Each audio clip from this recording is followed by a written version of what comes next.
ଏହି ଶୀତ ଦିନରେ ପିଠାପଣା ଖାଇବାର ମଜା ହିଁ କିଛି ଅଲଗା। ଆଜି ଆମେ ଚାଲନ୍ତୁ ଗୋଟେ ୟୁନିକ୍ ପିଠା ବନେଇବା। ଆଜିର ଏହି ପିଠା ବନେଇବା ପାଇଁ ନା ଚାଉଳକୁ ଘଣ୍ଟା ଘଣ୍ଟା ବତୁରିବାକୁ ପଡ଼ିବ, ନା ମଧ୍ୟ ବିରିକୁ ବତୁରିବାକୁ କିଛି ଝଞ୍ଝଟ ଅଛି। ବିନା ବିରି ବିନା ଚାଉଳରେ ଘରେ ଥିବା ଅଳ୍ପ କିଛି ସାମଗ୍ରୀ ବ୍ୟବହାର କରି ମାତ୍ର 10 ମିନିଟରେ ଆମେ ଏହି ପିଠା ବନେଇକି ରେଡି କରିପାରିବା।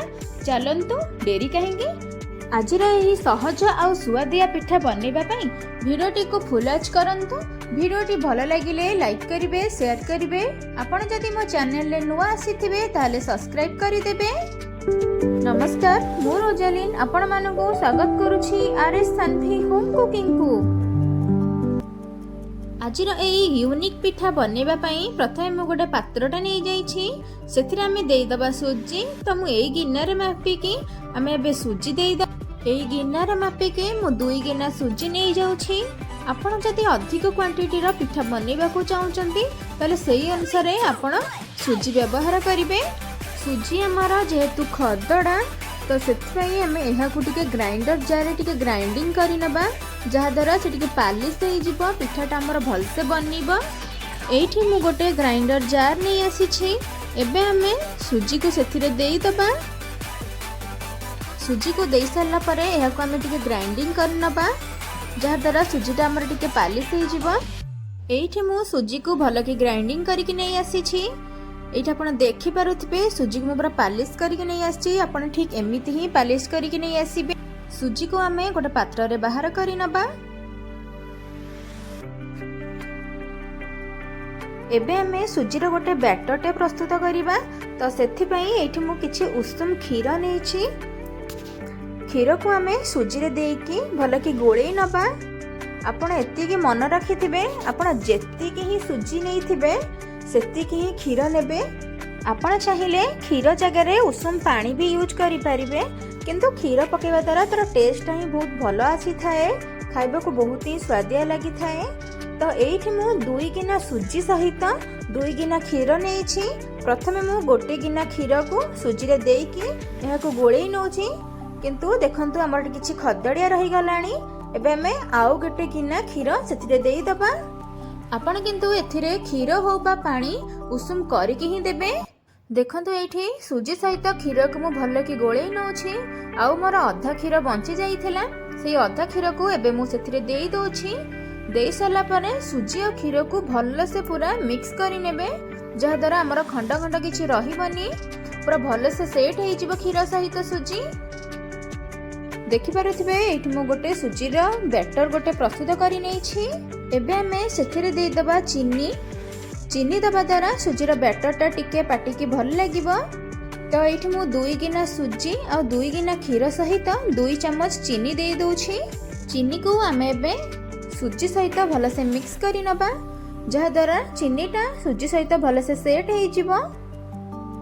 ଆପଣ ଯେତିକି ହିଁ ସୁଜି କ୍ଷୀର ନେଇଥିବେ ଚିନି ହିଁ ସେତିକି ନେବେ। ଏଇଠି ଦେଖନ୍ତୁ ମୁଁ ସୁଜିର ବ୍ୟାଟର ପ୍ରସ୍ତୁତ କରି ନେଇଛି। ଏବେ ଆମେ ରେଷ୍ଟ କରିବା ପାଇଁ ଏହାକୁ ଆମେ 5 ରୁ 10 ମିନିଟ୍ କଭର କରି ନେବା। ତାଠୁ ଅଧିକ କଭର କରିବା କିଛି ଆବଶ୍ୟକ ନାହିଁ। ଏଇ ଭିତରେ ଚାଲନ୍ତୁ ଆମେ ନଡ଼ିଆ ପୁର ପ୍ରସ୍ତୁତ କରି ନେବା। ତ ପ୍ରଥମେ ଏଇଠି ମୁଁ କରେଇ ବସାଇ ନେଇଛି। କରେଇଟା ଆମର ଗରମ ହୋଇଗଲାଣି। ଏବେ ଆମେ ସେଥିରେ ନଡ଼ିଆକୁ ଦେଇଦେବା। ତ ଏଇଠି ମୁଁ 1 ନଡ଼ିଆ କୋରେଇକି ଦେଇ ଦେଉଛି। ଏହାକୁ ହାଲକା ସେ ଟିକେ ଭାଜି ନେବେ। ନଡ଼ିଆ ପୁରର ଗୋଟେ ଫ୍ଲେଭର ଆଣିବା ପାଇଁ ସେଥିରେ ଆମେ 1 ଚାମଚରୁ 2 ଚାମଚ ଗୁଆ ଘିଅ ଦେଇଦେବା। ଗୁଆ ଘିଅ ଦେବା ଦ୍ୱାରା ତାର ଗୋଟେ ଭଲ ଫ୍ଲେଭର ଆସିଥାଏ, ପାଟିକୁ ବି ବହୁତ ହି ଟେଷ୍ଟି ଲାଗିଥାଏ। ଏବେ ଆମେ ସେଥିରେ ମିଠା ପାଇଁ ଦେଇଦେବା ଚିନି। ଆପଣ ଚାହିଁଲେ ଏଇ ଚିନି ଜାଗାରେ ଗୁଡ଼ ବି ୟୁଜ୍ କରିପାରିବେ। ତ ଚିନି ଏଇଠି ମୁଁ 2 ରୁ 3 ଚାମଚ ଚିନି ୟୁଜ୍ କରିଛି। ଆପଣ ଚାହିଁଲେ ମିଠାର କ୍ୱାଣ୍ଟିଟି କମ୍ ବେଶୀ ବି କରିପାରିବେ। ଏବେ ଆମେ ସବୁତିକକୁ ଭଲସେ ମିକ୍ସ କରି ନେବା, ଯାହାଦ୍ୱାରା ଚିନିଟା ନଡ଼ିଆ ସହିତ ଭଲସେ ଟିକେ ସେଟ୍ ହେଇଯିବ। ଏବେ ଆମେ ଏହାକୁ କିଛି କିଛି ସମୟ ଛାଡ଼ିବା ନଡ଼ିଆ ପୁର ହେବା ପାଇଁ। ଆପଣ କିନ୍ତୁ ମଝିରେ ମଝିରେ ଟିକେ ଟିକେ ଘାଣ୍ଟି ନେଉଥିବେ, ନହେଲେ ଆମର ନଡ଼ିଆ ପୁର ତଳେ ଲାଖି ଯାଇପାରେ। ନଡ଼ିଆ ପୁର ବନେଇଲା ବେଳେ ଆପଣ ଗ୍ୟାସକୁ लो टू मीडियम फ्लेम रे रखिबे, जमारू भी हाई देबेनी। एइठी हमर नडिया पुर हेई आसिलानी। एबे तार गोटे भल स्मेल पाई देइदबा 1 चमच गुजराती गुंड। आपण गुजराती गुंड को नड़िया पूरा हो सारा पर ही पकेबे, देखिए तार स्मेलटा बहुत ही बढ़िया आसीज। तो ये आमर प्रस्तुत हो जाइए नड़िया पूरा। नड़िया पूरा भितर एपट आमर 10 मिनट हो जाइए। आम कभर बाहर कर नबा। कभर बाहर कर सारा पर आम टे हाथ में सबुतक को मिक्स टिके कर नबा। देखिपे सुजीटा आमर टिके पानी टाइप थिला, किंतु ताको 10 मिनिट्स कभर कर सारा पर आमर टिके बहलिया हो गलानी। आम ए स्वाद अनुसार लुण दे दबा। तो लुण ये गोटे छोट चामच रे गोटे चामच लुण दे दूची। आपण जो परिमाण रे सुजीर क्वांटिटी नहीं सुजी को देखिकी आपण लुण व्यवहार करें। एबे आमे सेथिरे दे दबा बेकिंग सोडा। तो ये गोटे छोट चामच रु टिके कम बेकिंग सोडा नहीं जाउची। एबे आमे सबुतिक को भलसे मिक्स करि नबा। एठी मु सबुतिक को भलसे मिक्स करि नेछि। आपण एठी देखि पारुथिबे सुजीर कंसिस्टेंटटा आपण ठीक एमिति ही रखिबे, बेसी पानिया करिबेनी कि बेसी बहलिया करिबेनी, जस्ट मीडियम टाइप रे रखि नेबे। एबे चलंतु हमर यूनिक पिठा बनेइबा। तो आपण घरे एमिता छांच निश्चय थिबा। तो आमे एई छांचर आज पिठा बनेइबा। तो सेथि पई प्रथमे आमे सबुथरे तेल देई दबा। तेल दबा द्वारा हमर पिठाटा भलसे उठी जिबा। एठी मु सबुथरे तेल देई देइछि। एठी मु रिफाइन तेल यूज करिछि। एबे आमे तेल को हाथ सहाय्य रे सबुआडे स्प्रेड करि नबा। एठी आपण देखि पारुथिबे मु जेमिति करूछि आपण ठीक सेमिति ही घरे बनेइबे। तेल को सबुआडे मु भल से स्प्रेड करि नेछि। एबे चलंतु आमे पिठा बनेइबा। तो पिठा बनेवा पई मु एठी अध करिए पानी को भल से गरम करि नेछि। सेई गरम पानी ऊपरे देई दबा तेल लगे कि रखिथिबा छांच को। पूर्वरु जो सुजीर बैटरटा प्रस्तुत करथिले, एबे आमे सबु गोल रे गोटे गोटे चामच सुजीर बैटर देई दबा। वर्तमान पर्यंत आपण मो भिडियोटी देखिलेनी। भिडियोटी केमिति लागिला प्लीज कमेंट रे मते निश्चिंत जणाइबे। जदि भल लागिथिबो ताहले आपनका फ्रेंड्स मानको बहुत परिमाण रे शेयर करिवे। आपण जदि मो चैनल ले नुआ आसीथिबे ताहले सब्सक्राइब करि देबे। एठी देखंतु मु सबु गोल रे सुजीर बैटर देई देइछि। एबे आमे सेथिरे पूरो दबा, जो नड़िया पूरा आमे पूर्वरु बनेइथिले।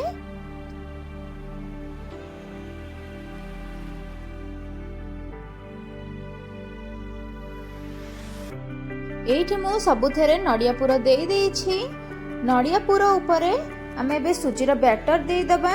नड़िया पूरा को कवर करबे पई आपण चाहिए ए बैटरटा ता ऊपर देई परिबे, न देई भी परिबे, किंतु नड़िया पूरा को टिके कवर करबे पई आमे सुजीर बैटर अल्प अल्प देई दबा। एठी देखंतु मु जेमिति बनौछि आपण ठीक सेमिति ही बनेइबे। सबुतिक नड़िया पूरा ऊपरे सुजीर बैटर मु देई देइछि। एबे आमे एहा को 10 रु 15 मिनिट पर्यंत कवर करिबा, जाद्वारा पिठाटा हमर भलसे हेइ जिवो।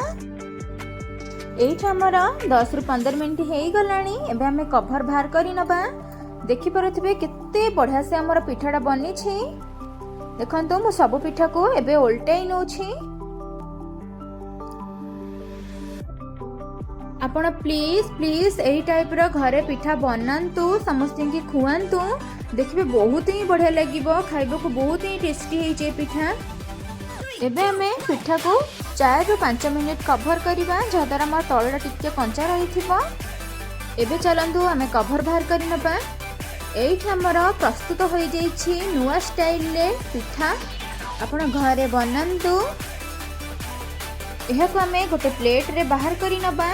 देखंतु केते बढ़िया से बनिछि, बहुत बढ़िया से बाहरुछि पिठा। एठी आमे बनै नै छे बिना बिरी बिना चाउल रे यूनिक पिठा। आपण एमिति ही घरे बनांतु। आपण जदि मोर आहुरी नुआ नुआ वीडियो देखिबा को चाहुचंती, पाखरे थिबा बेल आइकन को ऑल ऑप्शन प्रेस करंतु, जहा द्वारा आपण पाखु फास्ट नोटिफिकेशन जिबहरी। प्रथमे ही आपण मो वीडियो को देखि परिबे। आपण को मो एठी पिठा को चेक करिके देखै दोछि केते स्मूथ बनी छी हम पिठा, केते क्रिप्सी हेइची, बहुत सुंदर भी देखा जाउछि। नड़िया पूरा भी हमर बहुत बढ़िया से सेट हेइची। आपण प्लीज घरे ट्राई करंतु। रहुछि, धन्यवाद।